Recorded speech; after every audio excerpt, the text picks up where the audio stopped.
हर हर महादेव। यह कथा है पार्वती माता जी का जब उन्होंने भगवान शिव जी को दान में दे दिया था। तो चलिए कथा को शुरू करते हैं। एक श्रेष्ठ पुत्र की प्राप्ति हेतु भगवान शिव से आज्ञा लेकर पार्वती ने 1 वर्ष तक चलने वाले पुण्यक व्रत का समापन किया। व्रत की समाप्ति पर पुरोहित सनत कुमार ने देवी पार्वती से कहा, सुव्रते, मुझे दक्षिण चाहिए। पार्वती ने मुहमांगी दक्षिणा देने का वचन दिया। फिर क्या था, पुरोहित बने सनत कुमार ने अस्वाभाविक दक्षिणा की याचना की। देवी, इस व्रत में दक्षिणा स्वरूप मुझे अपने पति को दीजिए। यह सुनते ही देवी पार्वती पर जैसे वज्रपात हुआ। वे व्याकुल होकर विलाप करती हुई मूर्छित हो गई। पार्वती को मूर्छित देखकर ब्रह्मा, विष्णु और मुनियों को हंसी आ गई। उन्होंने पार्वती को समझाने के लिए भगवान शिव को भेजा। पार्वती की मूर्छा टूटने पर शिव ने उन्हें समझाया, देवी, देवकार्य, पितृकार्य या नित्य नैमित्तिक जो भी कार्य दक्षिणा से रहित होता है, निष्फल हो जाता है। उस कर्म से दाता कालसूत्र नामक नरक में गिरता है। उसके बाद वह दीन होकर शत्रुओं से पीड़ित होता है। ब्राह्मण को संकल्प की हुई दक्षिणा उस समय न देने से वह बढ़कर कई गुनी हो जाती है। भगवान विष्णु और ब्रह्मा ने पार्वती से धर्मरक्षा के लिए अनुरोध किया। धर्म ने भी समझाया, देवताओं ने कहा, मुनियों ने भी दक्षिणा देने की प्रेरणा दी। फिर भी पार्वती चुपचाप रही। तब सनत कुमार ने कहा, शिवे, या तो आप मुझे दक्षिणा में अपने पति को प्रदान कीजिए या अपने दीर्घकालीन कठोर तप का फल भी त्याग दीजिए। इस महान कर्म की दक्षिणा न मिलने पर मैं इस दुर्लभ कठोर व्रत का फल ही नहीं, आपके समस्त कर्मों का फल भी प्राप्त कर लूंगा। उद्विग्न होकर पार्वती ने कहा, पति से वंचित हो जाने वाले कर्म से क्या लाभ?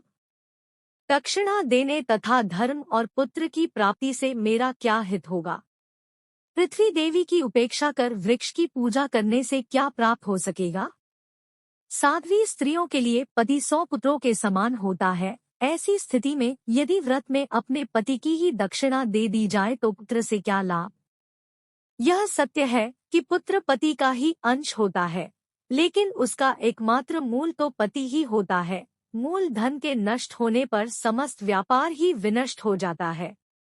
उसी समय आकाश में देवताओं और ऋषियों ने एक रत्न निर्मित रथ देखा जो पार्षदों से घिरा था। उस रथ से श्री नारायण उतरकर देवताओं के सम्मुख उपस्थित हुए। उन श्री नारायण को ब्रह्मा, विष्णु और शिव ने रत्न सिंहासन पर बैठाकर उन्हें प्रणाम किया और हाथ जोड़कर गदगद कंठ से स्तुति की।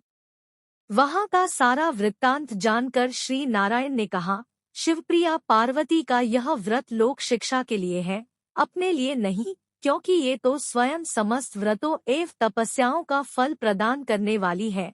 इनकी माया से ही चराचर जगत मोहित है। फिर उन्होंने पार्वती को संबोधित कर कहा, शिवे, इस समय तुम महादेव जो की दक्षिणा में देकर अपना व्रत पूर्ण कर लो। फिर समुचित मूल्य देकर अपने जीवन धन को वापस ले लेना। गौ की भांति भी विष्णु के शरीर में है, अत तुम ब्राह्मण को गौमूल्य प्रदान कर अपने पति को लौटा लेना। यह कहकर वे अंतर्धान हो गए। तब पार्वती प्रसन्न मन से अपने प्राण सर्वस्व को दक्षिणा में देने के लिए तैयार हो गई। उन्होंने हवन की पूर्णाहुति की और अपने जीवननाथ शिव को दक्षिणा रूप में दे दिया। इसके बाद उन्होंने पुरोहित सनत कुमार से निवेदन किया, विप्रवर, गौ का मूल्य मेरे पति के बराबर है। मैं आपको अत्यंत सुंदर 1,00,000 गौएं प्रदान करूंगी। इसके बदले में आप मेरे जीवन सर्वस्व को लौटा दे। प्राणनाथ के मिल जाने पर मैं पुनः ब्राह्मणों को विपुल दक्षिणाएं प्रदान करूंगी। तब सनत कुमार ने पार्वती से कहा, देवी, मैं ब्राह्मण हूँ, मैं 1,00,000 गौएं लेकर क्या करूँगा? इस दुर्लभ रत्न के सामने 1,00,000 गौओं की क्या तुलना? मैं इन्हें साथ में लेकर त्रिलोक में भ्रमण करूंगा। उस समय समस्त बालक इन्हें देखकर प्रसन्नतापूर्वक ताली बजाकर अट्टहास करेंगे। कहने के साथ ही सनत कुमार ने भगवान शिव को अपने पास बैठा लिया। यह सुनकर पार्वती जलहीन मछली की भांति छटपटाने लगी। उन्होंने मन ही मन सोचा, कैसा दुर्भाग्य है मेरा कि मुझे न तो अभीष्ट देव का ही दर्शन हुआ और न ही व्रत का फल प्राप्त हो सका। अधीर होकर वे अपने प्राण त्यागने के लिए प्रस्तुत हो गई।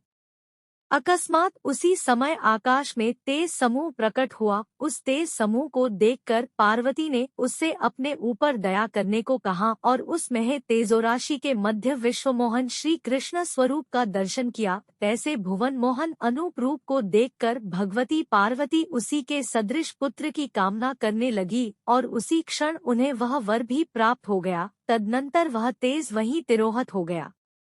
तब देवताओं ने ब्रह्मपुत्र सनत कुमार को समझाया। सनत कुमार ने दिगंबर शिव को उनकी प्राणेश्वरी पार्वती को लौटा दिया। कथा का श्रवण करते वक्त शब्दों की त्रुटि हुई हो तो मुझे क्षमा करें। कमेंट में हर हर महादेव जरूर लिख दे।